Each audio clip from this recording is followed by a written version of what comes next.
Hello, good evening, and welcome to Questioning Everything. Sorry about that, folks. Just taking care of a few things on the back end. Welcome, though. Welcome all to episode 35.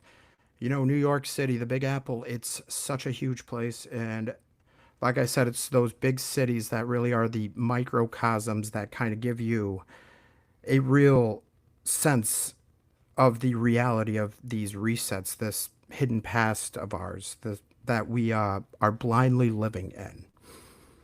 Hi, how are you guys tonight? Thanks for all of you guys tuning in late tonight as well.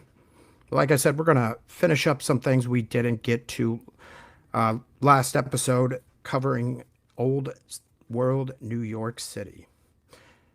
And couple other things on the top of the program here I'd want to get into. Kind of a developing, ongoing story that we have been keeping track of since our episode on those sky anomalies, right?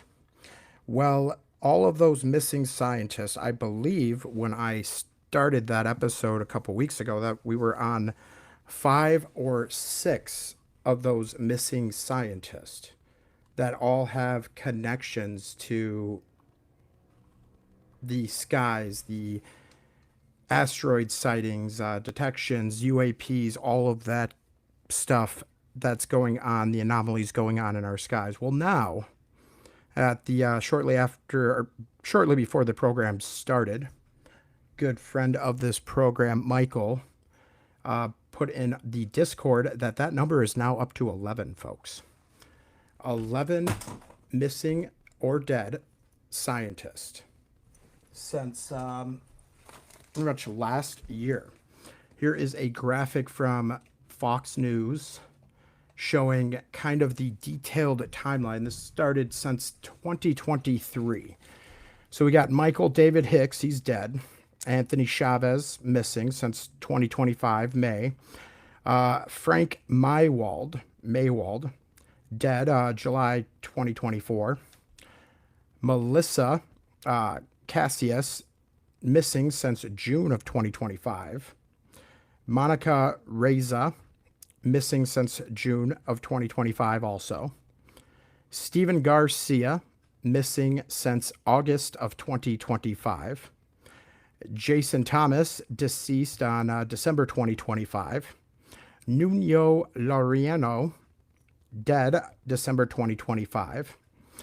Carl Grill Mayer, dead in February of 2026. And of course, General William Neil McCaslin, he's been missing since February 27th of this year. And that was the gentleman we talked a little bit about in that episode. He left with none of his devices, none of his tracking devices or anything like that, cell phone, smartwatch. Walked out of his house, no wallet, no money or anything like that, supposedly armed with a revolver, and just disappeared in the Arizona desert. So I want to read a little article here from X. Shout out to a White Fang over on X, White Fang OSINT, if you guys want to give him a follow there. So this is from April 15th here. So building on yesterday's initial report, open source signals continue to sharpen the pattern. The cluster of deaths and disappearances among experts in propulsion, advanced materials, nuclear fusion, asteroid defense, and classified aerospace now draws wider attention across X. News Nation, Daily Mail, and independent OSINT circles. No unified federal investigation has been publicly acknowledged yet. So despite all of these 11 scientists with all of these high level of national security jobs, there has been no official federal investigation that we know of on this large scale missing and dead scientist. So here is a snapshot of the scientists here with that Fox News, and I'll kind of give a background, a little bit of them. I kind of almost want to do a whole deep dive episode on these scientists because it's really important to kind of see all of their like advanced fields and advanced knowledge, the situations behind the ones that have died, the ones that have disappeared, what it could mean for, like I've said for a while now, there's been signs in the sky going on for quite some time. And these people were the ones, the experts in charge of monitoring the sky. Hey, just checking out some of the chat here. Nephilim Hunter, great to see you. Michael, great to see you. Kristen, all the regulars here, awesome. Love you guys for tuning in live. Alice, hope you're having a great evening as well. You guys are awesome for tuning in so late. Hopefully soon we'll have a earlier start time to these lives. That's my goal, anyways. So Michael David Hicks, the first one, he's a JPL planetary scientist, specializing in asteroid deflection / dart work. He died July 30th of 2023. No public cause or autopsy has been released. He was only age 59. Frank Mylald, JPL principal researcher in cryogenics and space instrumentation, longtime Hicks colleague, died July 4th, 2024. No disclosed cause of death on autopsy. He was only 61. Anthony Chavez, former Los Alamos employee, missing since May 4th, 2025, walked away from home on foot, belongings left behind, still missing. There has been an exhaustive local search yielding nothing. So that Anthony Chavez's disappearance is very similar. That's him right here on the top. Very similar to William Neal McCasklin's, the general that was in charge of that UAP investigative base, I believe in Arizona. Where are we at here? Monica Reza, JPL Director of Materials Processing Group, co-inventor of Mondaloy, the nickel superalloy for next generation rockets and missiles. Vanished in June 22nd, 2025 on Mount Watermelon Trail, Angeles National Forest. Last seen 30 feet behind her companions, smiling and waving, and they turned back around and she was gone. There has been an extensive local search, helicopters, dogs, radar. There has been no trace of her at the time of this show's recording of April 16th. It's very odd, folks. Very, very odd. They are taking the actors off the stage. Paradigm shift incoming. Perhaps, yeah, perhaps. Something's going on here. Let's read just a couple more, or let's just read through this list here real quick to show really kind of their extensive knowledge and expertise in these fields we've been talking about. Stephen Garcia, or did I do this one? Yeah, here. Melissa Cassius, missing June 26th, 2025. Phone factory reset and abandoned. So her phone was found, but it was factory reset. Her cars, keys, wallet, all left in home, still missing. So that's 3 very, very similar disappearances so far. Stephen Garcia, that is this gentleman. Where are we at here on the list? Right here. Contractor at Kansas City National Security Campus, nuclear weapons components, missing since August 28th, 2025, left on foot with a handgun and water. Still missing. No traces of him have been found. Jason Thomas, that is this gentleman right here, died February 16th, 2020, or wait, sorry, I got a little bit ahead of myself. He's been missing 2025. Body was recently recovered from a lake in March of 2026. No details behind his death or his discoveries have really been made yet. He was a Novartis researcher with the Department of Defense and a biomedical contracts employee. Nuno Lorenzo, director of MIT Plasma Science Infusion Center, was shot dead on December 15th, 2025 at his house. And then Carl Grillemar, I got that. I butchered that name, sorry. Shot dead February 16th, 2026, out in front of his porch. Suspects have been charged. Not much more details or information has been made available. And finally, the great General William Neal McCaskill, retired Air Force Major General, ex-commander of Air Force Research Lab at Wright-Patterson with deep aerospace and UAP adjacent ties, has been missing since February 27th. He's walked out of his Albuquerque, New Mexico home with minimal items and a revolver. FBI has been involved in locating the general, but still missing again at the time of recording. So yeah, folks, that's reading through quickly the 11 missing or dead scientists there for you. Really kind of want to keep my pulse on that story as it develops. So again, no federal investigation, nothing like that has yet been officially done. Though I'm sure there's probably some works behind the scenes if they don't already know what's going on, if it's not our own people taking them out. Yes, very odd indeed, Alice. Okay, so let's jump into tonight's show. The Old World of New York.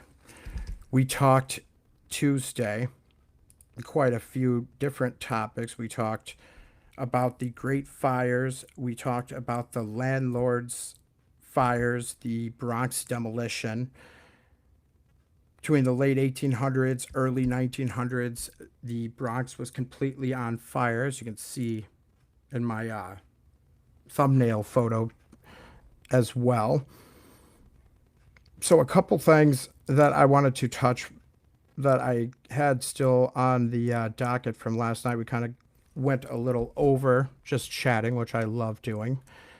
I want to talk a little bit about the Brooklyn Bridge to kind of start where we left off yesterday, or Tuesday, I should say, sorry.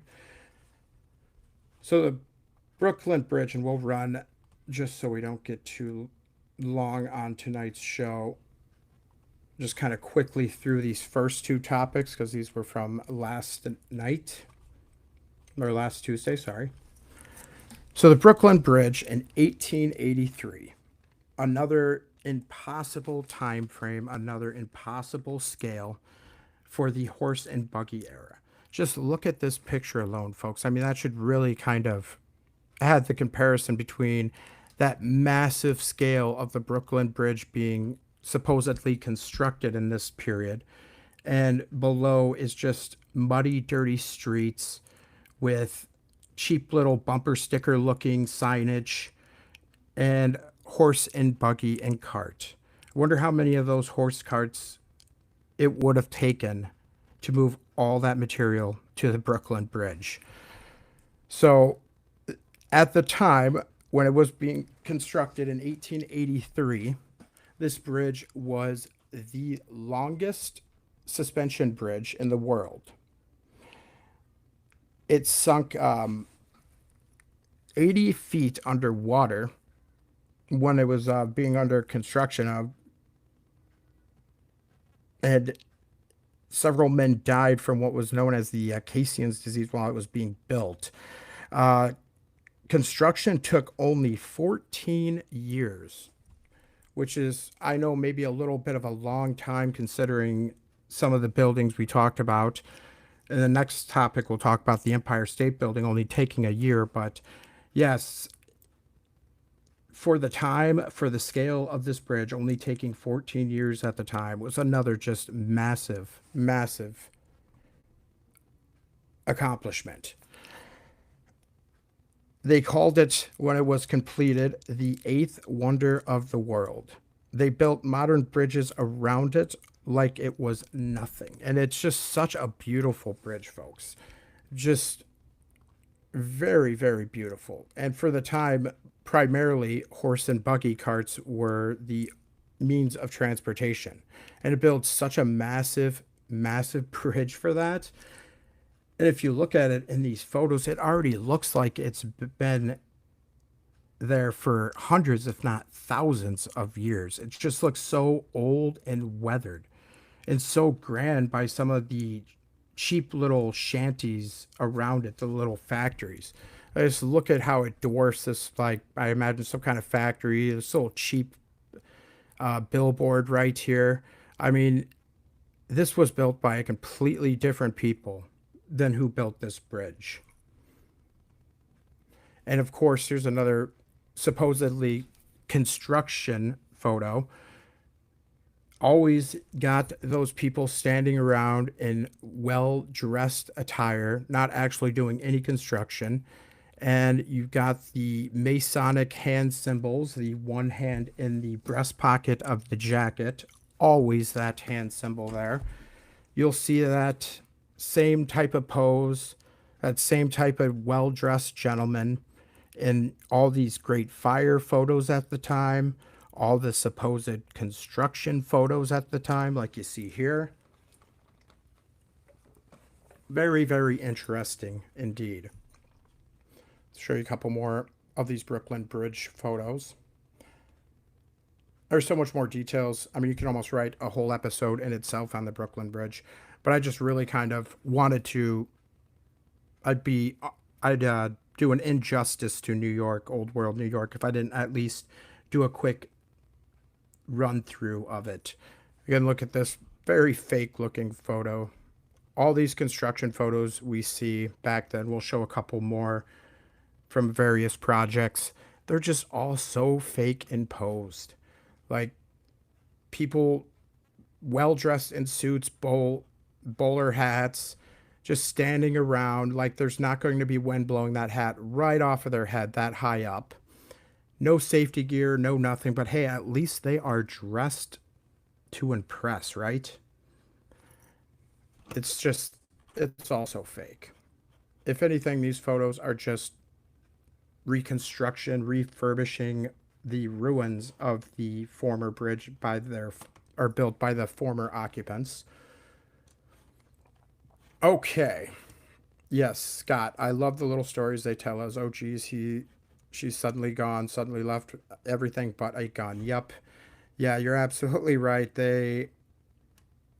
I love how there was like four or five of those. I think you're talking those missing scientists. There's like four or five of those scientists that all left in that same bizarre circumstance. A couple of them were reported with having a gun, but they all just disappeared out of their houses. They left their money behind, their wallets, their devices. And then, even oddly yet, that one that was walking with a group of friends and they just turned around one moment and she was gone. That also happens to thousands of people in the national parks every year, by the way, folks. That should be another topic we'll cover in depth in an upcoming episode. All the missing people that go missing in the supposed superpower, the advanced world of America, and it has one of the most missing persons in the world. Like the amount of missing persons every year. Some of them do get found, but many of them disappear in these national parks, these forests, without a trace. Okay, so the last segment from yesterday that I didn't get to, I just kind of want to run through the Empire State Building. One of my favorites, especially when we cover airships, because in so many old world photos, you see its depiction with its mooring station on top, with airships docked in it, yet they say it was never actually a real thing. The airship mooring station was built, but it was far too windy and not very practical of a project. But here's the top of that beautiful Empire State Building mooring station. You rarely see it in any photos, but just look how beautiful of a structure that does. That look like some kind of like experimental technology or experimental like building apparatus that they've built? No, think of all these lighthouses built in the most remote regions of this world. Kind of the same structure and shape. Those are mooring stations, folks. They didn't build a mooring station on a whim on a massive skyscraper like this just for it to be a fad that never played out. Again, just remnants of the old world. And the beautiful Empire State Building, built in 1931, they say, 102 stories tall, tallest in the world, built in only 410 days, guys. These skyscrapers, there's a lot of these buildings like that. Very, very, very impossible timelines. Couples skyscrapers we covered in Chicago, same type of MO, 1 year construction time, just slapped up in no time flat. And it's really not even a year if you think about it, because you have the harsh New York winters and the even worse thawing and mud of spring and fall, right? Well, in spring so much. I mean, we're dealing with that a lot up here in Wisconsin right now. Just, yeah, it's finally 60, 70 degrees out, but it's all muddy and like none of the parks are like really walkable. All the like wooden trails are completely flooded and stuff, you know. That happens every spring, but imagine trying to get on a horse and buggy supply line, a supply chain, all that material to build a skyscraper in 412 days like the Empire State Building. It's just impossible, silly math. If anyone has ever worked in shipping, transportation, supply chains, you guys know you can't get the foundation cleared and leveled in a year's time. Today, let alone building a 102-story skyscraper complete with an experimental mooring station on top that supposedly never happened. They never actually had a successful airship dock in it. Despite seeing tons of photos that show it, those were just promotional materials, I guess, is what the official narrative was. Another fake and staged photo, because they admit that they've done that a lot. Like this photo, very highly staged, very fake construction photos from New York. Here's another one of the beautiful Empire State Building with that airship docked on the top of the mooring station. They say that was just a staged photo, though. I mean, look at the comparison to it just way out in the background here. This is looking from New Jersey, I believe, during its construction process. Look at that massive size of the mooring tower. That takes up over a quarter of the size of that Empire State Building alone. Exactly, Michael. No safety harnesses. The wind up there would be insane. Oh, yeah, absolutely. It would be. And you see some of these photos. I think I got a couple of them in here. It's another little, like, they sent a lot of these, like, kind of souvenir cards. Or I think this one was a card that was inserted in popular cigarette packs at the time. They're kind of like collector objects. Don't know if you guys ever played Red Dead Redemption 2, but they kind of have that theme where you collect like popular scenes from the time from these cigarette packs. Kind of like a Pokemon cigarette pack edition, I guess. Another depiction of an airship docked at this beautiful Empire State Building. Another photo, everybody's seen this photo, right? New York construction. I think this was on the Empire State Building, or it might have been the Chrysler Building, but I just kind of wanted to throw this in here. Completely fake, 100% fake. Was taken in a studio. But they don't tell you that when they show it to us in history. Like, I didn't know, I knew of this photo since I was a little kid.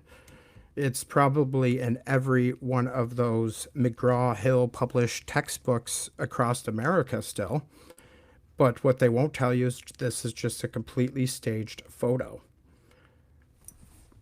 You're not eating lunch on top of a steel beam hundreds of feet up with wind, no safety harnesses. Like, you're just going to be blown right off of there.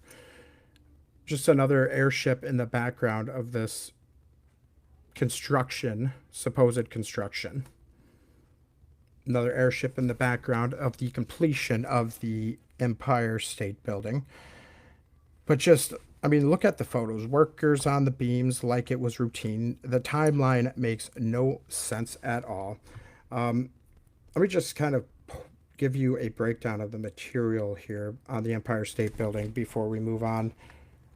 So you can kind of, like I said, my specialty, what I did professionally for many, many years was transportation, logistics, freight auditing, consulting warehouses and manufacturing on how to best utilize their supply line, their supply chain. And that's where my studies have been a unique, brought a uniqueness from my professional work as like an auditor with somebody with like that mindset to look at how the materials would get to these buildings. So not just the impossible timeline. I mean, sure, hard work can do anything, but if you can't get the materials to these hard workers, you're not building it in a year's time. No way in close. No way. No way. 1 second here, folks. I'm just pulling up this materials list.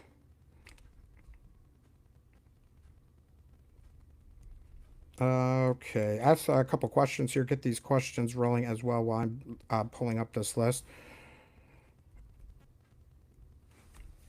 Let's see here. Even back then, many of the steel workers up that high were natives. Yeah, a lot of natives were put into some of the most dangerous positions imaginable, while their histories and their families were completely getting brainwashed to the new form of history. So the key materials used for the Empire State Building: structural steel, approximately 57,480 short tons, about 51,320 long tons, or 52,000 metric tons. This was the largest single steel order in history at the time. More steel than was used for the Chrysler Building and 40 Wall Street combined. The exterior stone facade of the building measured in at 200,000 cubic feet, roughly 5,700 cubic meters of Indian limestone and granite. The bricks that were used were over 10 million. So 10 million bricks, in addition to 200,000 cubic feet of limestone and granite, and 57,000 tons of steel. Aluminum and stainless steel, the outside decor of the buildings, 730 short tons, about 662 metric tons, for the window trim, the accents, all of that stuff on the building facade. And then concrete, of course, roughly 48,000 cubic meters of concrete for the floors, the cinder slab system with the steel mesh reinforcement, the foundation, etc. So the building had 210 steel columns in total, with 12 of them running uninterrupted from the foundation all the way to the top. The steel frame was designed to support 18,000 psi, or pounds per square inch, stronger than any previously coated allowed building at the time, which helped reduce the total amount of steel needed while speeding up construction, is why they were able to build this so quickly, they say. The entire superstructure rose at an average rate of 4.5 stories per week. So for every week, they were building almost 5 stories of this building, with materials arriving in what they say a highly coordinated assembly line. Trucks delivered limestone, which again, this is the 1930s. So the trucks that they had back then, nowhere near the type of trucks and semi trucks that we use today. Don't have the load capacity, don't have the range, etc. So their excuse why they were able to, make this perfect supply chain was just, they had a amazingly coordinated assembly line. Even with our technology today, our internet connection of everything, supplies and inventories and warehouses and all of that digitally online, there is no way you can get this kind of coordination to build a project like this today in under a year's time. It's just impossible. The math does not add up. Nowhere close are we building skyscrapers today at 4.5 stories per week. Not even a average of 1 story a week, really, with these skyscrapers. And OSHA and labor laws are not what's slowing it down. So, the Empire State Building and the Brooklyn Bridge were kind of like two spots that I wanted to finish up from last episode 34. And again, because I just had so much more on the plate about New York, I was thinking about, well, maybe I'll do another episode on New York in a couple weeks, but really, there was so much left unsaid, folks, that I had to do a part two right away. I don't usually do part twos like back to back on my shows, if you've seen, but there's just so much to talk about. I really kind of wanted to do as good of a job to paint a deep picture behind all of this old world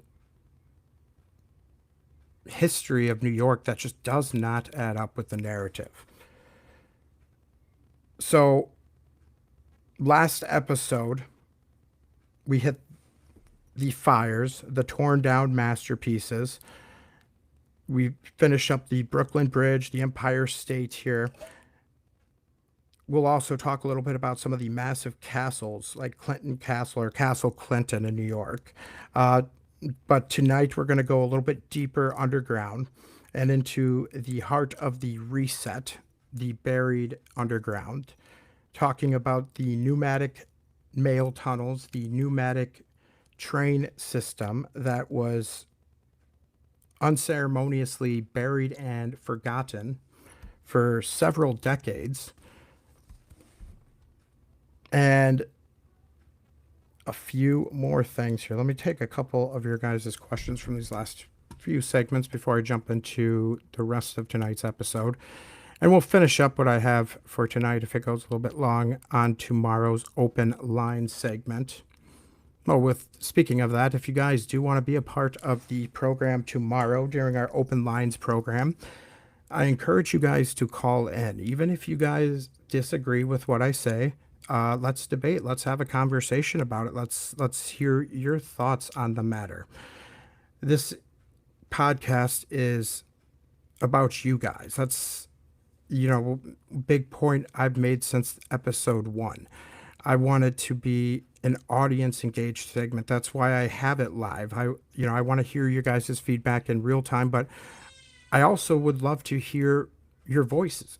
I'd love to hear your thoughts, your discoveries, your findings, whether it's something we've covered this week or in previous episodes or something you want to hear on the show. Give us a call. You can call right into the show. You don't need to download any program.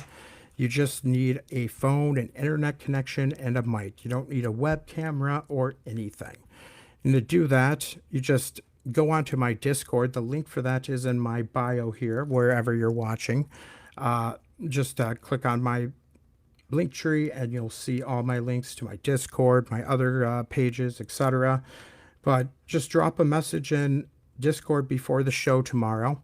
We'll set some time aside and we can get you on the air. Like I said, if you want to talk more about something we've talked about, you want to talk about something we haven't, or if you want to disagree with me, that's where we can do it. All of this stuff, folks, is just my opinions, my years of research, my collaboration from great people like you, the listeners, and it's ever growing, ever changing information, much like those missing scientists. The more we go, the more deeper we go, the more bits and pieces of the truth of this realm get discovered. So, the first segment I want to touch on, our second parter for the New York City, is these pneumatic underground systems.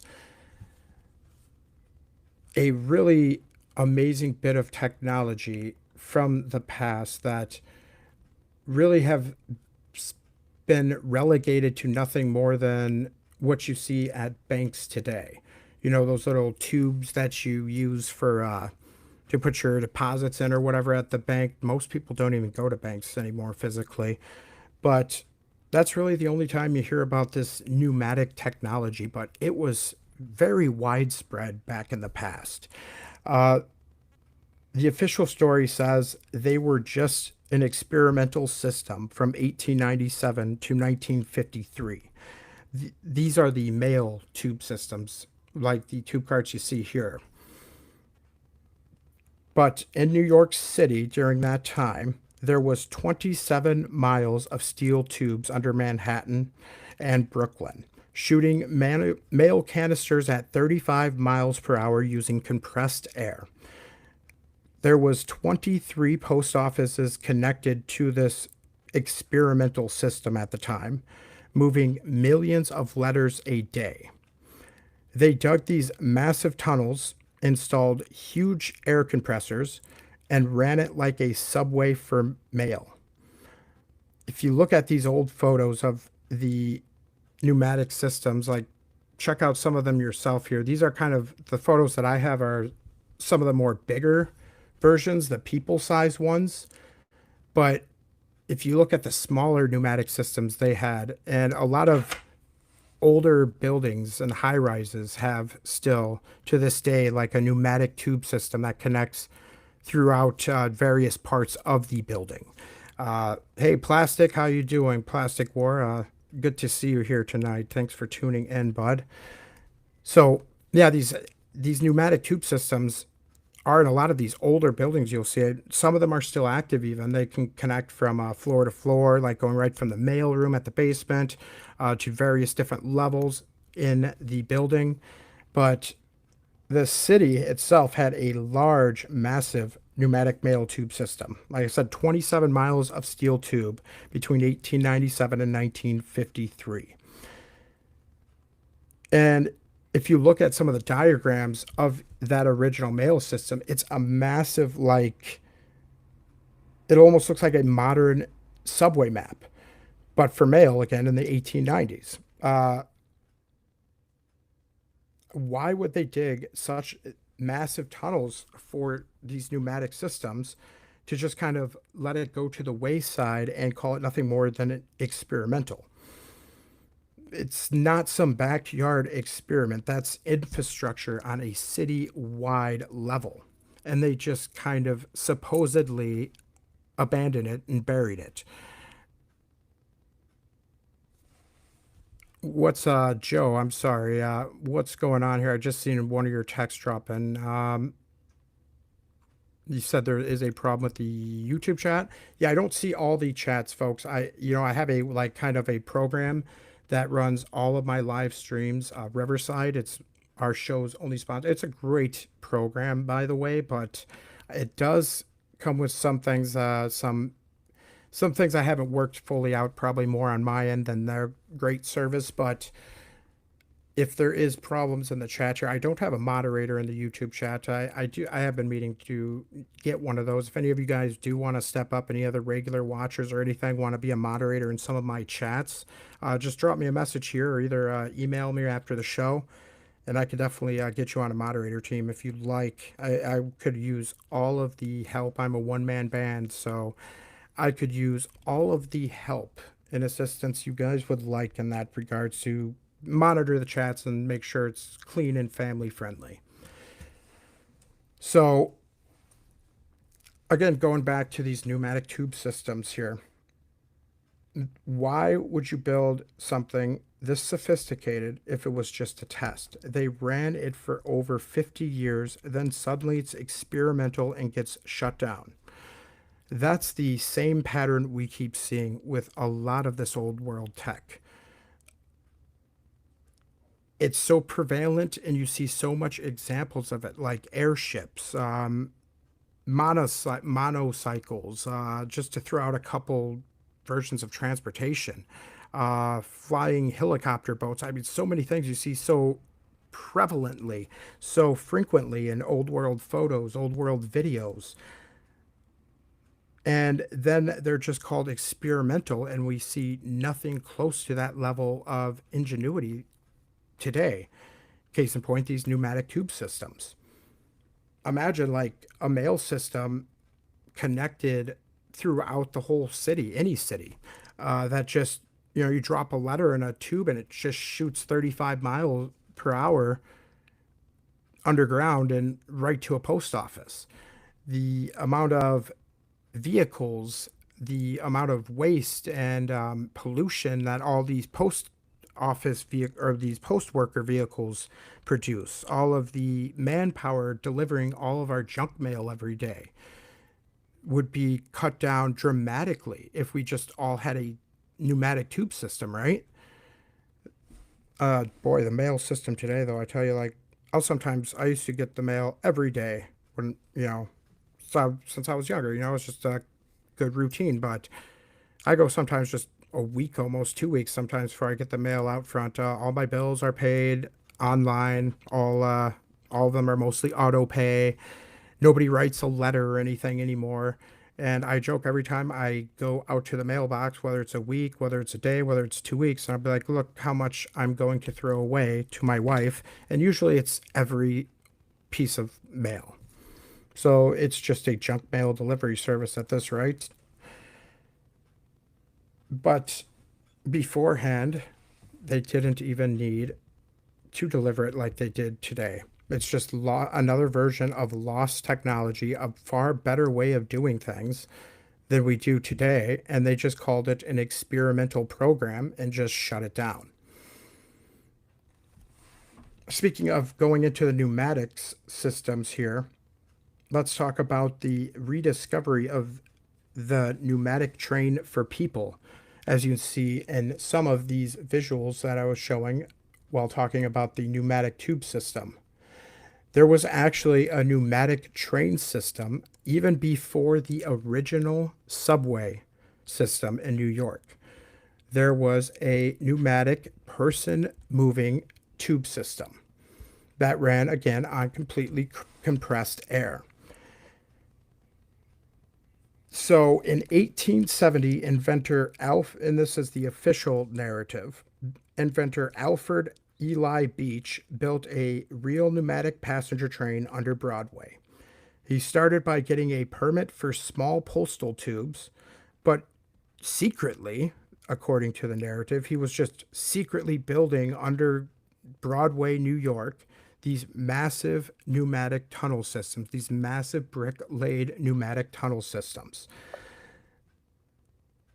And these were 9 feet in diameter, and he installed a full-sized car that could carry dozens of passengers, a giant 48-ton blower. He was just secretly digging these tunnels and secretly smuggling 48-ton blower motors underneath the streets of New York City with only a permit to dig little tiny pneumatic mail tubes, mind you.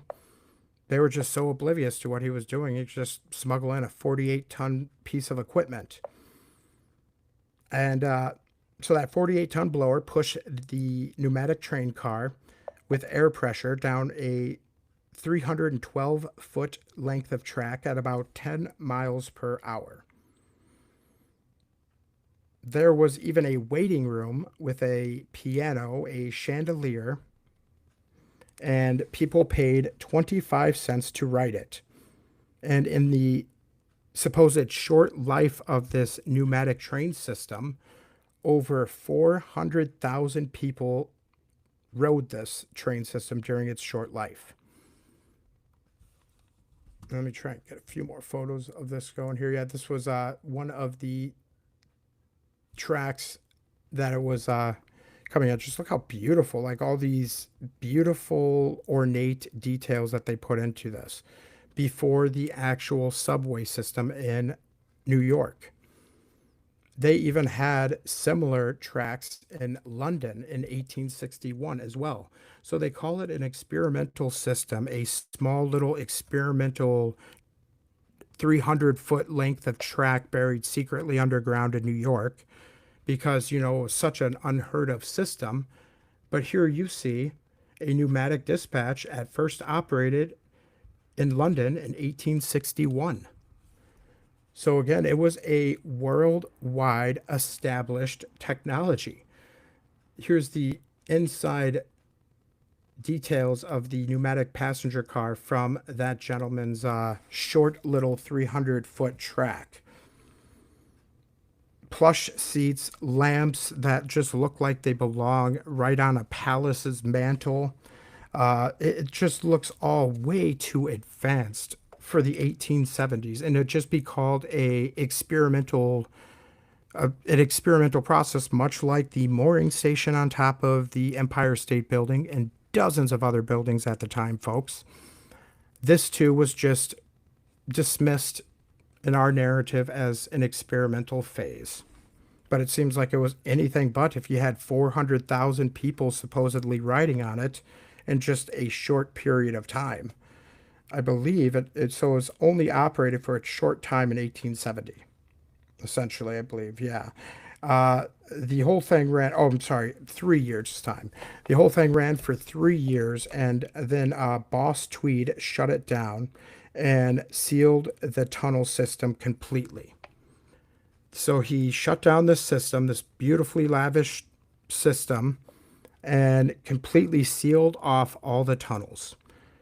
And then, surprisingly, it went completely forgotten in the official records of New York City. It wasn't until they were building an actual subway in Broadway that they rediscovered the tunnels back in 1912.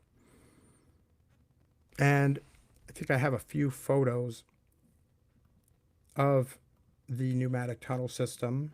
No, I don't have a few of them sealed. Okay. So they were perfectly preserved, though, when they were rediscovered in 1912. They were not some tiny offshoot experiment. It was fully functional underground people mover built decades before the official subway opened in 1904.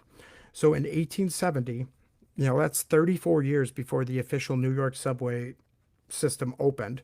They had the technology, they had the tunnels, they had the means to build these tunnels. And it's hard digging out a basement today with all the modern excavators, all the machineries they do. It's a labor intensive process is what I'm saying.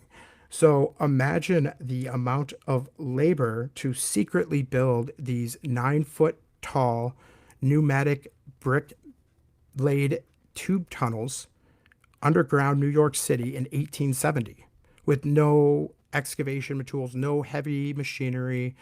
Like, I don't even think the steam powered crane was made yet. And he was just secretly digging out these 300 odd feet of tunnels and then decided, I'm just going to seal it off perfectly. Yeah, it was sealed off so perfectly that the piano in the waiting room of this train system, the plush couches and all of that were still there and almost like just perfectly preserved intact. If you guys watch, I believe it's Ghostbusters 2, they had a scene where they were digging underneath New York City and they came across the pneumatic tube systems.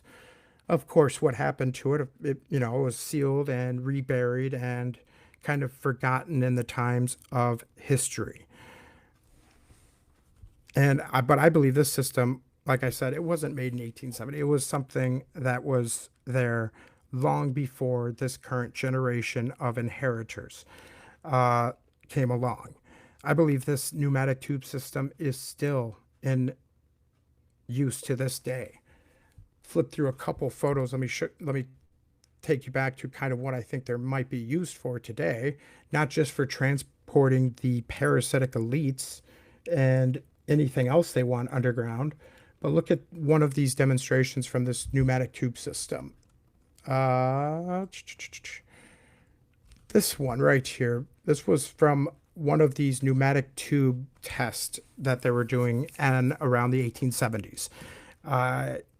The official details was the inventor or the person that was the creator of this tube system was using his child right here as a test to test transporting people in this tube system.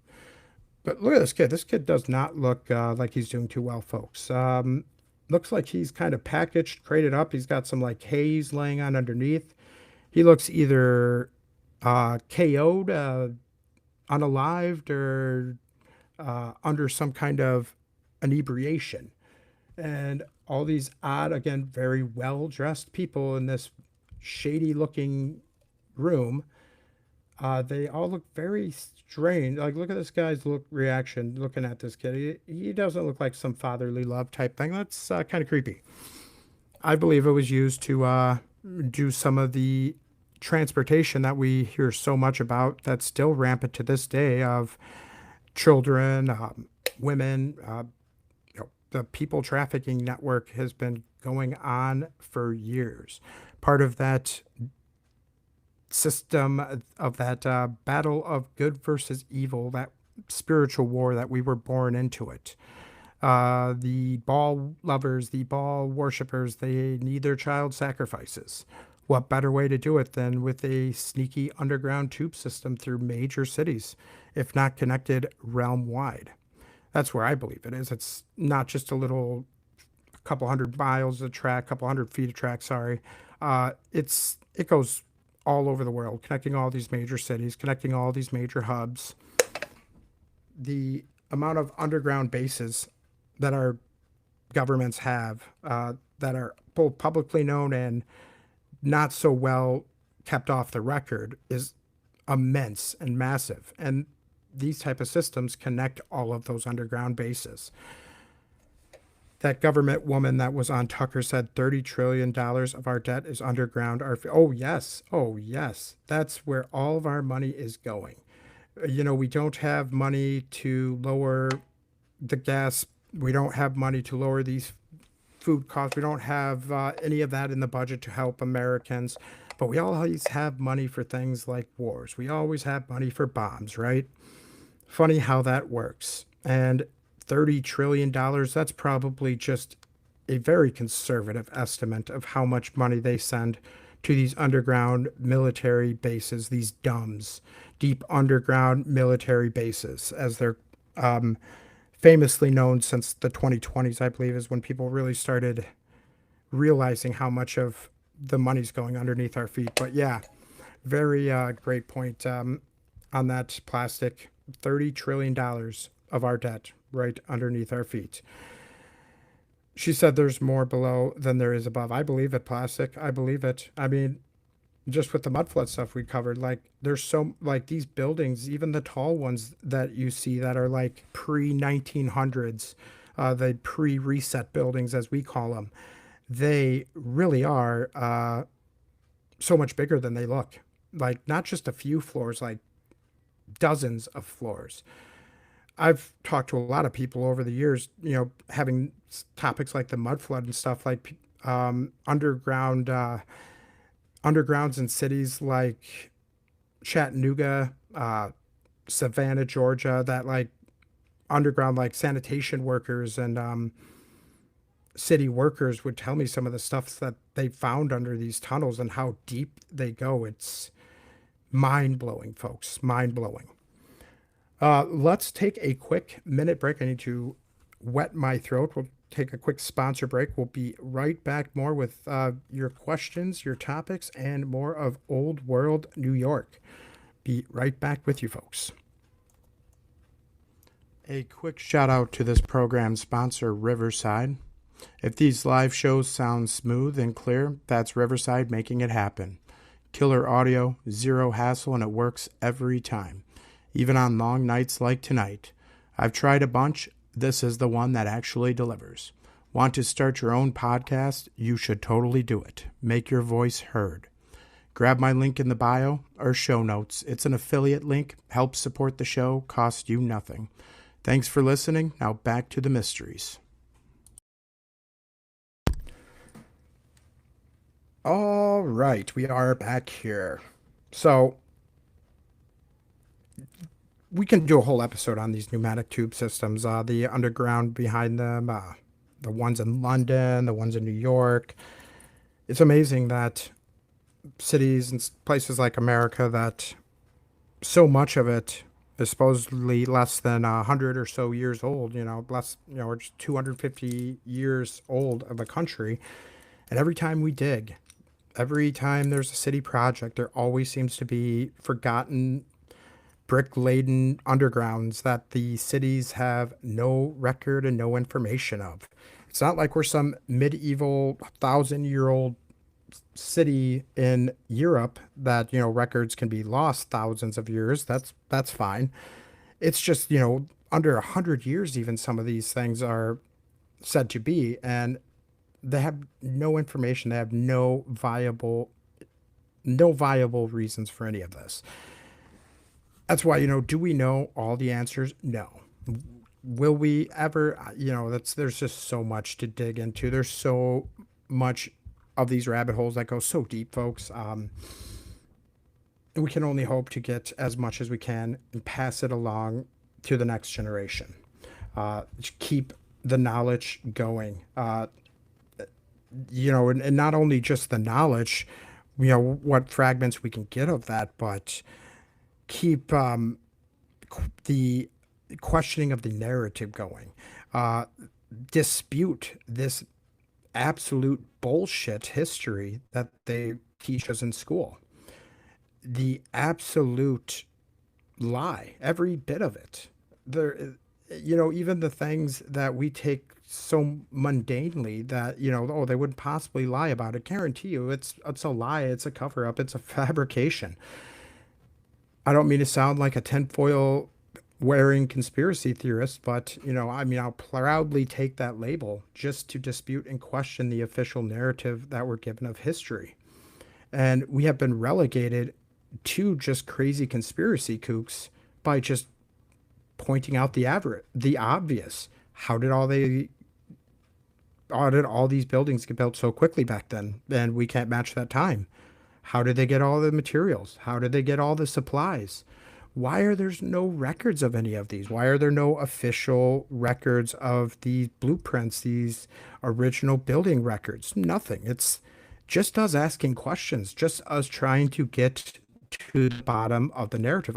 I've always loved history, even before I figured out how much of it was BS. I love to know where we were and where we're going. And that's, being a history buff is the best way to do it. And that's why I'm so determined. That's, I'll never stop asking these questions, because this narrative just is complete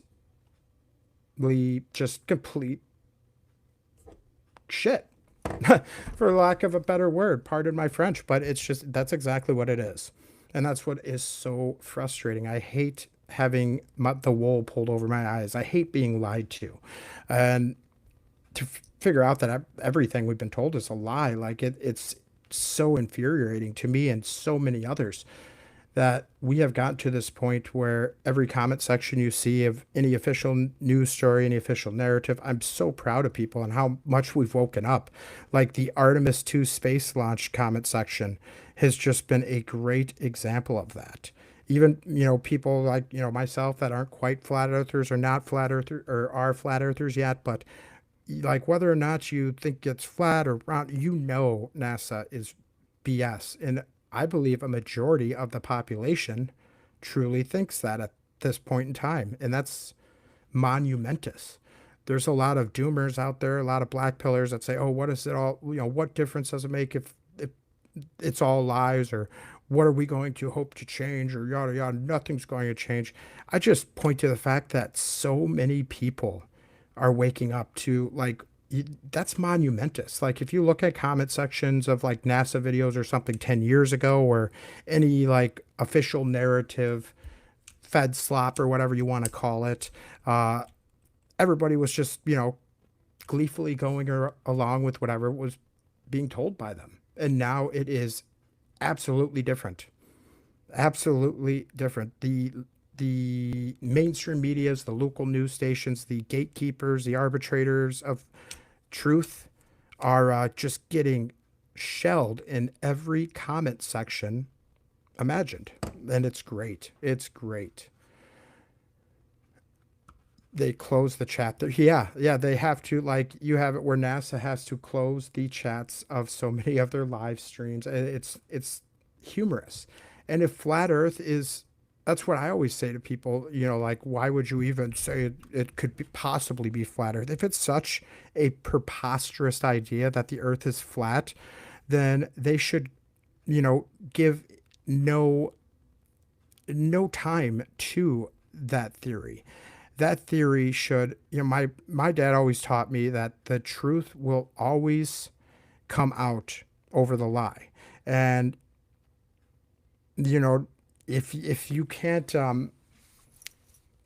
if the lie is so easily dis destroyed, no matter what, subject we're talking about, if the truth is so um, easy to defend, then these topics should not be persistent. Flat Earth should not be a persistent topic if it's the truth is so easily obvious that it's a globe, then we should have no flat earthers in 2026. But the fact that they cannot defend their heliocentric model even in the slightest, and every time they do, they just make more flat earthers, more skeptics. It's it's awesome. It's awesome time. So fear not, folks. Good will prevail over evil. God does win. And the signs are there by just the amount of people waking up since the 2020 fiasco. I don't speak too much with direct details ever when I mention the 2020s thing, just because how much of my fellow content creators and stuff got demonetized, banned, blackballed, silenced, arrested just for speaking out against the official narrative back then. And even today, people are still getting banned and shadow banned and silenced just for questioning what they did to us in 2020. All right. So yeah, this is why I love the live comment section too. Why I just love having these shows live, even though, they're not always as well refined and polished as maybe some of the other podcasts can be. I love the communication, the back and forth, the subjects we discuss together on these shows. And that's, the open line Fridays on Friday. They just go so many great directions, so many rabbit holes, things I learned just talking to you guys.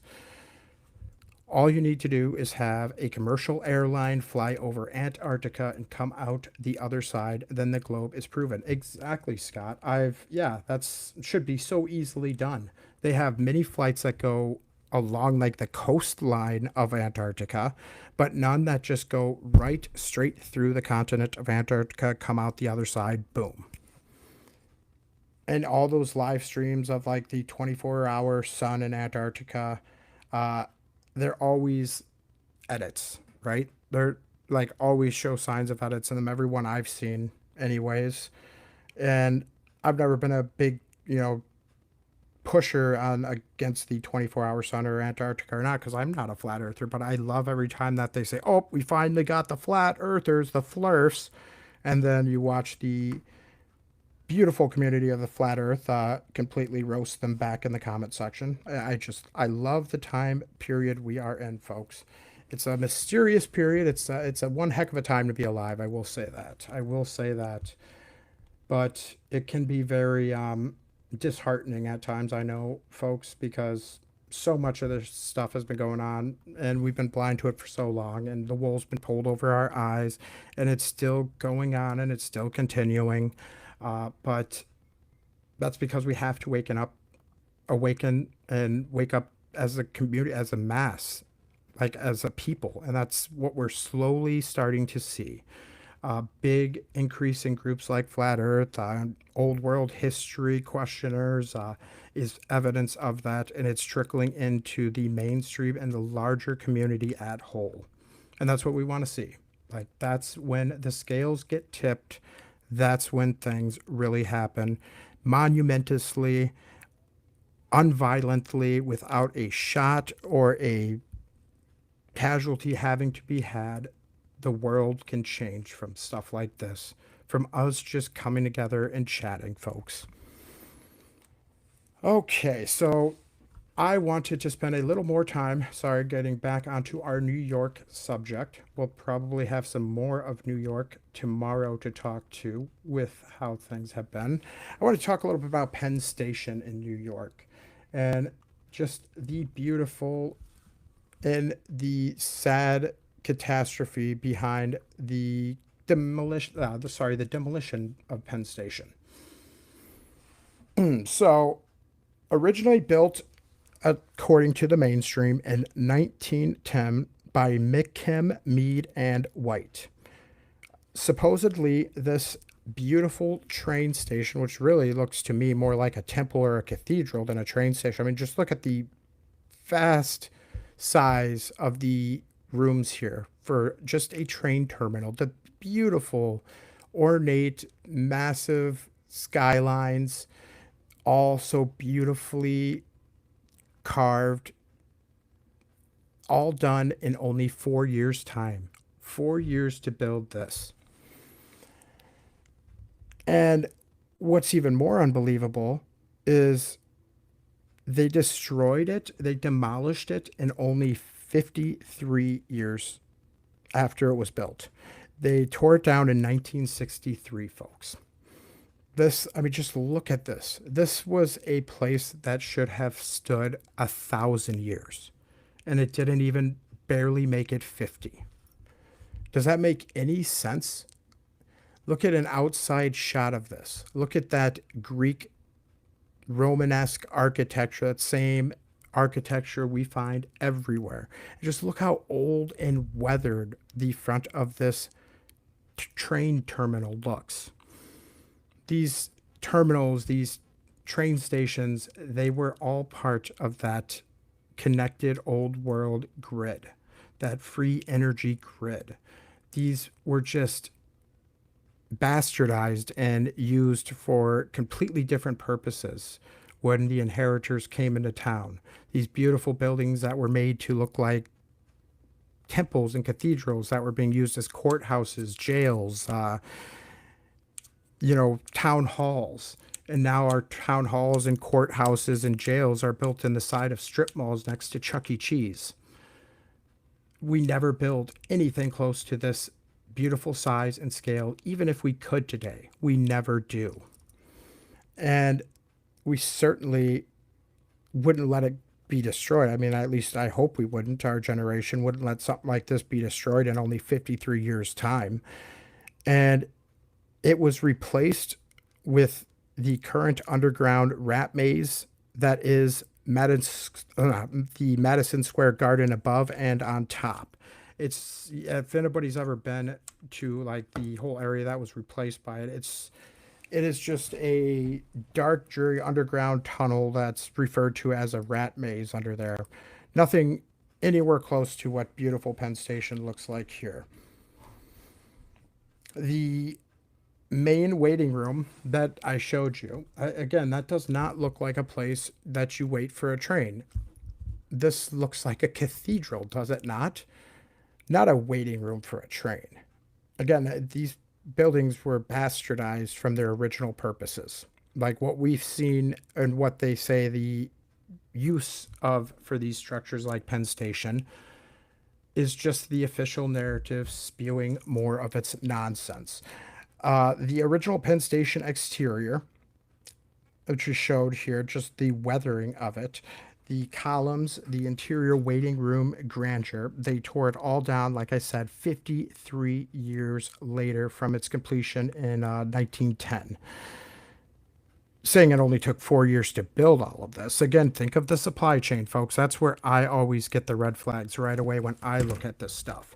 It'll help you guys kind of try and find things as well that just, whether it's in your local town, your local community, there's a big giant, like 2 million red brick mill and dam system that was built in my town that they just recently demolished, like last decade. But that was like one of the first structures in my town. And again, with nobody around or anything like that, they built, and it was like the biggest mill and dam in the state at the time with no other infrastructure around it. They built that in like 1 year's time and then tore it down in less than 100 years.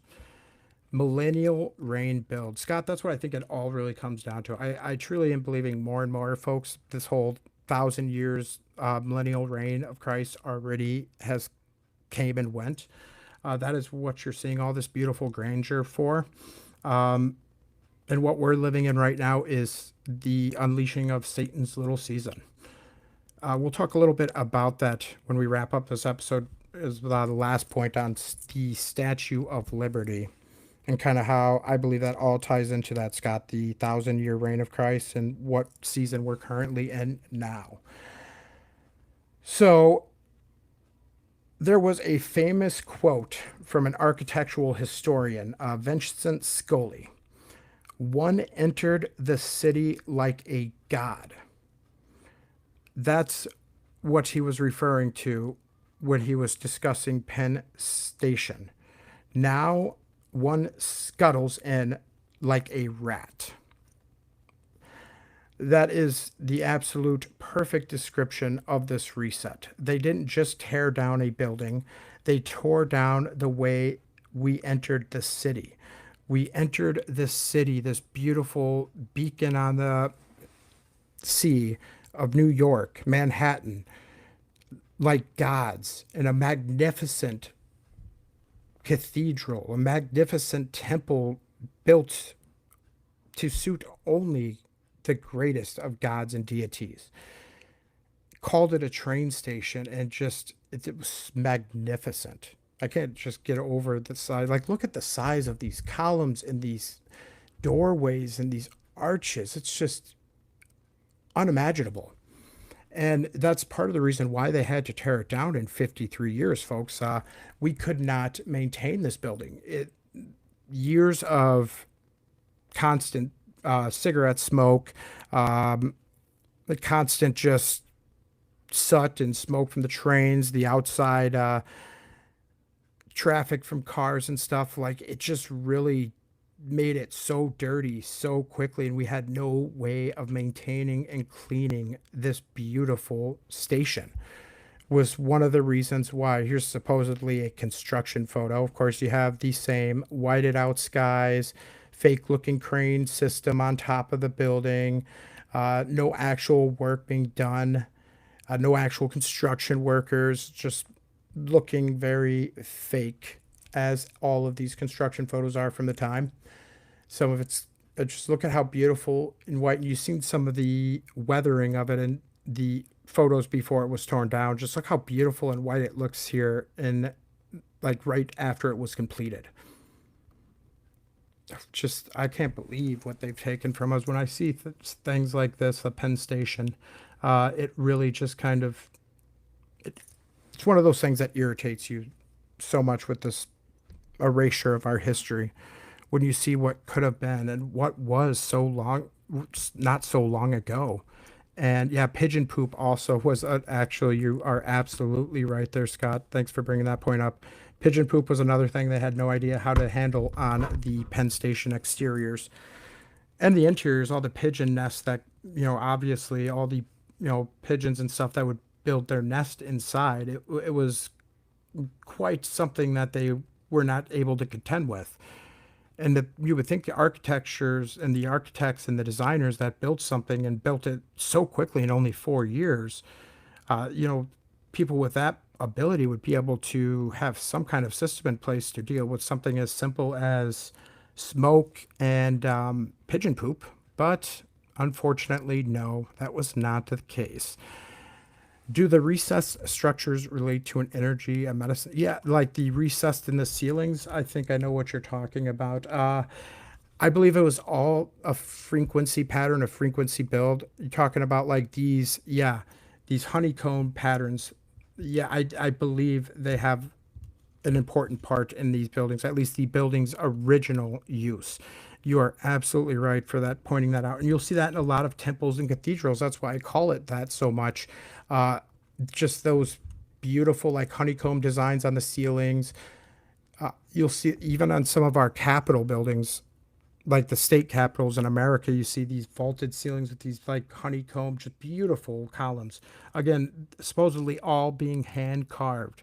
So somebody would have to be way, way up there, no safety harness or anything like that, carving out and putting into place these perfect little hexagonal recesses. And all of that would just get filled with smoke, pigeons living and nesting in them, and just it went to crap in less than a century. And this is them just rushing to demolish it all.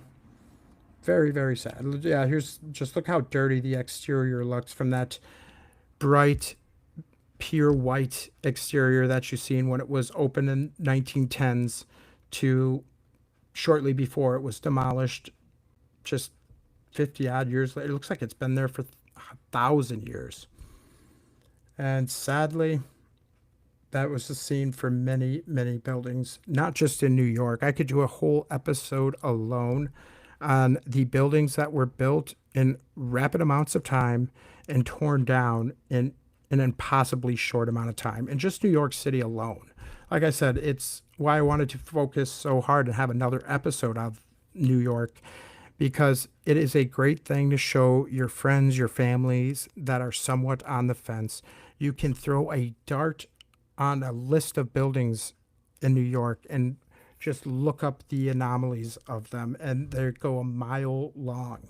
That just the anomalies, that just the construction times, the demolition times, that just do not make sense for anything other than a fabricated and fake history. Just look at that. Beautiful, beautiful. It should be a crime, and it should be. It should, absolutely.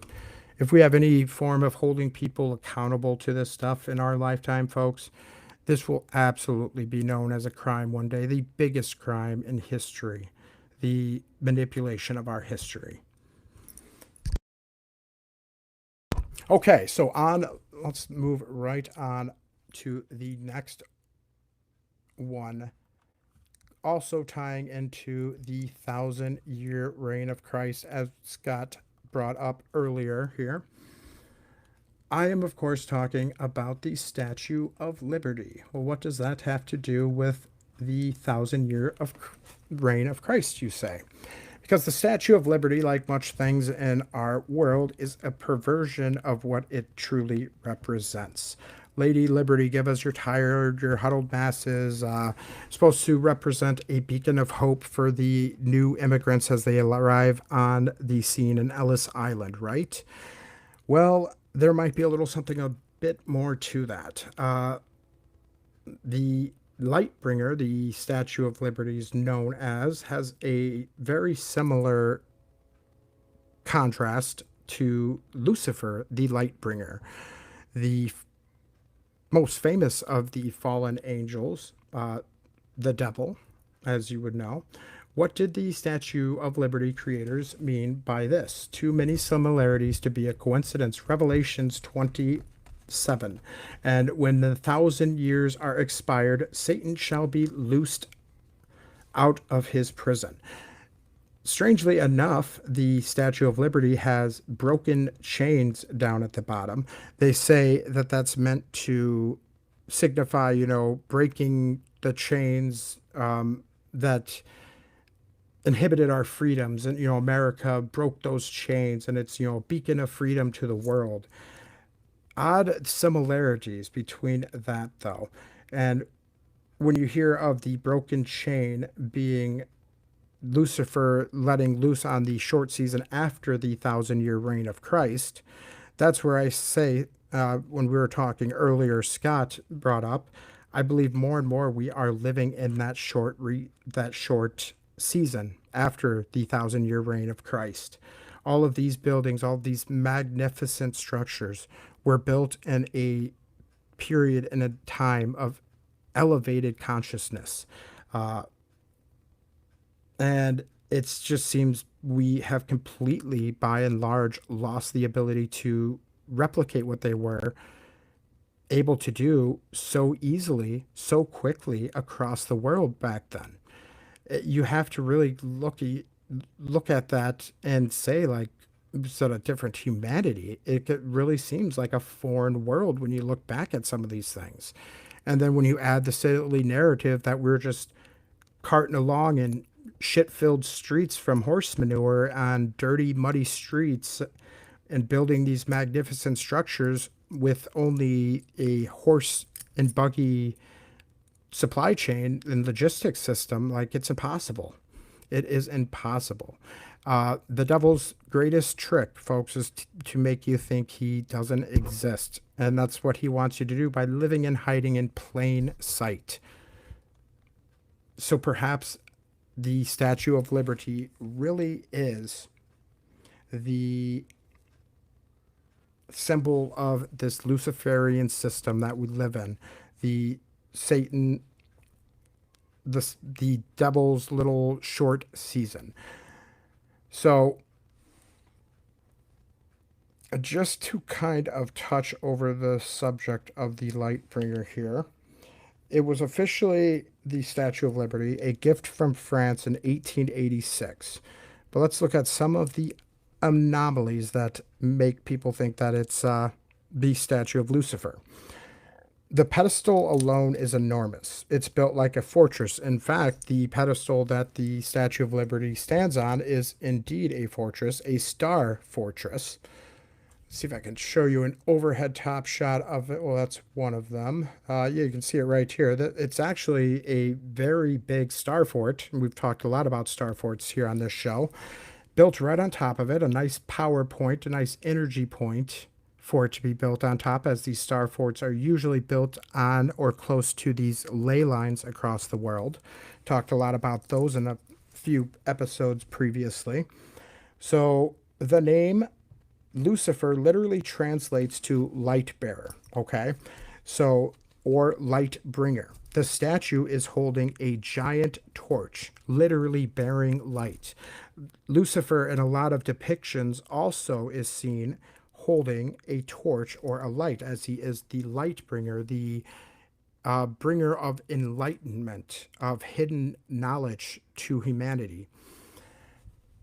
A series inquiry says, Lightbringer tells me knowledge was given to people in the past too quickly, and they didn't have the maturity to handle some of the more destructive ones. The Lightbringer knew what would happen. You are absolutely right. So all these fallen angels, and all the angels, the many, many, many angels that operate in harmony above us, saying to be over 1 billion different angels in, I believe, like 9 separate choruses, all operating above us. Then when they say there's truly a guardian angel for everybody, that's absolutely truth. There is a guardian angel, an angel watching over us all. And they are all knowing beings. They have knowledge vast of everything. And the fallen angels, the 200, the same amount of craters that there are on this earth, mind you, when they came to earth, when they fell to earth, and then they spread their enlightenment, like their forbidden knowledge, the forbidden fruit of the Garden of Eden, think. And again, I'm just kind of flinging off the top of my head, so forgive me if I am paraphrasing it a little too roughly, but these fallen angels, I almost think kind of like AI. They have the ability to have information and knowledge of everything, but they have no discernment like man, no compassion, no empathy, no ability to speaking of Tucker Carlson, there was a great episode he did on his podcast. I don't necessarily catch all podcasts on Tucker Carlson, but an exorcist, he was interviewing a Catholic exorcist. And famously, I didn't know this, but all of the dioceses, all the big dioceses in the world had a actual exorcist on staff up until the 80s and 90s, and all the people that that changed when all this modern psychology, the Freud in psychology, the one that's made and created by people that had a thing for little children and not in a good healing way either. That's the people that make our modern mental health program now. I have a loved one that's deep in the claws of the mental health program now, and they are just so blind by what they're telling him and so hopped up on all of these mental health medicines that the person that I know and love is gone. Careful sending these people to these mental health facilities, these mental health doctors, because they want to strip any thought of all these people are atheists. They want to take any of the supernatural out of the care. All of this potential demonic possessions that people would be inflicted with, to the points that all of these Catholic dioceses had actual exorcists in them for a reason. It wasn't just some hokiness that people could get possessed by demons and by evil. That it was such a frequent occurrence that all of these Catholic churches had priests specially trained to combat them. Many people may be under forms, yourself included, of some form of demonic possession and not even know it. It's when you think of demonic possession, you think of like something like the Supernatural show, full on demonic black guy, and there is levels of it like that, yes, but a lot of it is just small little hooks they get into you and slowly but surely take over you as a person and as your soul. And letting these people like just rule over our mental health facilities are just one of these rabbit holes we can go down. But yeah, I thank you for that, Michael. Yeah, careful of what your loved ones are going to these mental health facilities for, like their advice. It's not going to be like a shove or a nudge or like just jumping on them for them to see the truth behind the evils in these facilities, but you have to, you kind of try and help them realize how much they're being destroyed by these people that are claiming to help them. And they don't know. The people that the counselors and the doctors, for the most part, they don't know. They're just part of that system. That's why, it doesn't take so many people that, are in on the lie of our history of, like things like the Artemis launch and NASA in general. It's just a few people compartmentalizing all of this knowledge, gatekeeping this knowledge, and just, you know, the systems that they write, the systems that they create, you know, we're just part of that system. And that's same with the people that teach it, same with people that become doctors and counselors and psychiatrists. A lot of them do it with very good altruistic intentions. They don't know that it's, you know, demonic Satanists that control and created the system. All right, so real quick here, I want to finish up this Lucifer thing with the Statue of Liberty. Got a little bit off topic, then we'll kind of wrap up for the night. A little over time already, but that is okay, folks. So the name Lucifer, like I said, literally translates to light bearer, light bringer. The statue is holding a giant torch, as you've seen. The broken chains at her foot. There is a broken chain. Revolution 20 talks about Satan being bound with a chain for 1,000 years. Think Christ's 1,000-year reign. So Christ's 1,000-year reign was going on, and Satan was bound by a chain. After that reign, the chain was said to be broken and let Lucifer loose on this world. So the Statue of Liberty, like I said, famously has a set of broken chains. You can see it right here in this aerial at her feet. And again, the Statue of Liberty itself, if you look at it, has very male features, a lot of male features as well. This is just part of this transhumanism system that we live in. They like to perverse the female energy and the masculine energy and manipulate them and twist them. World leaders that present as guys but are actually females and vice versa. Again, a whole nother rabbit hole you can go into on that for another day.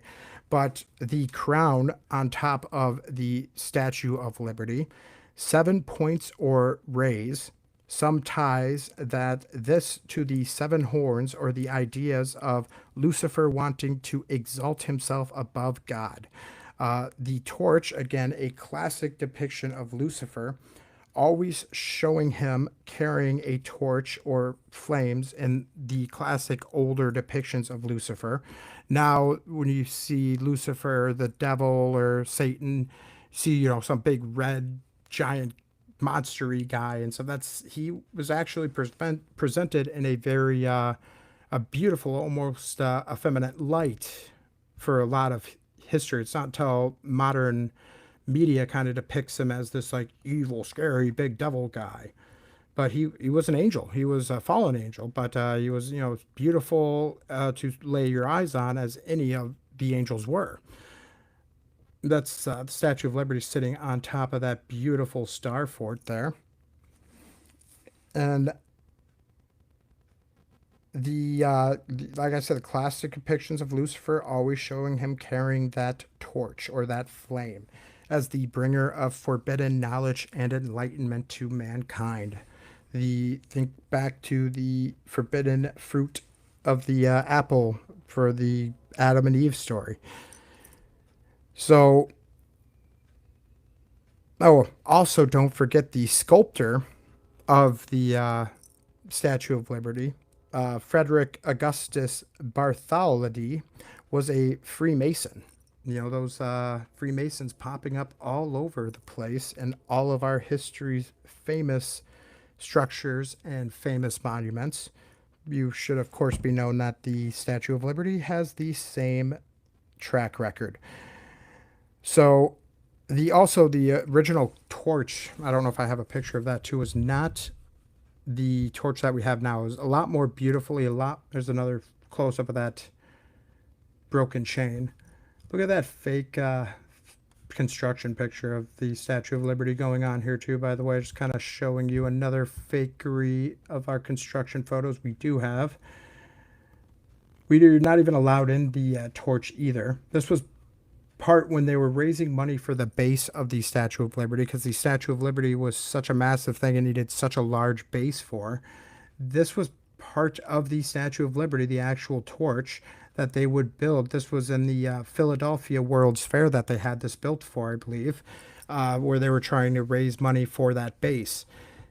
That's how just massive it is.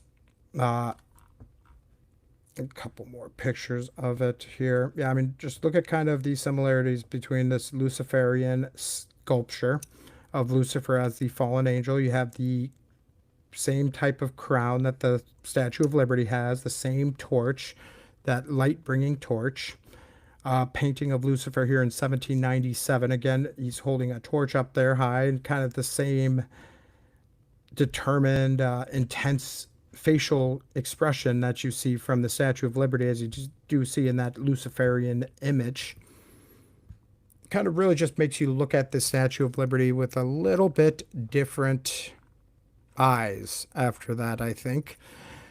And I believe that's a good spot to kind of wrap it up here with. Got through pretty much everything that I had written down for New York from Tuesday and today. So I'll probably have some odds and ends tomorrow during Open Line Friday to throw at you guys from New York that I might have forgot in the last two episodes.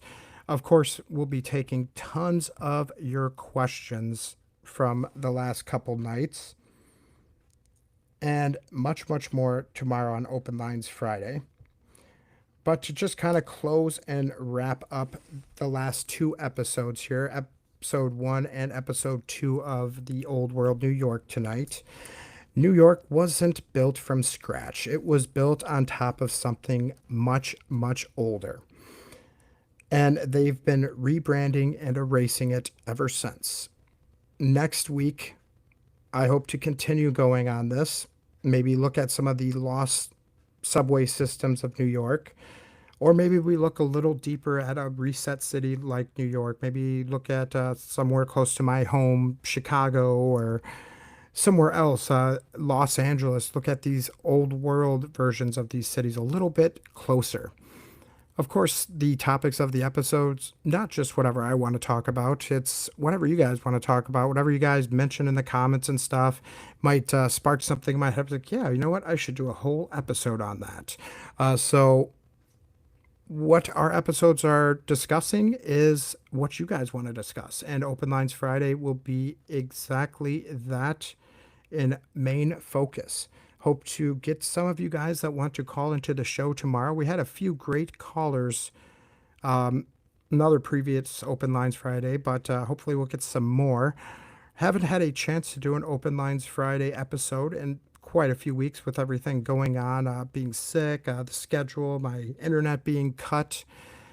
So I'm really looking forward to tomorrow. Looking forward to seeing all of you guys there too. And as always, friends, dig deep in those rabbit holes, but don't be afraid to pop up every once in a while. But never stop questioning everything. Until next time, friends.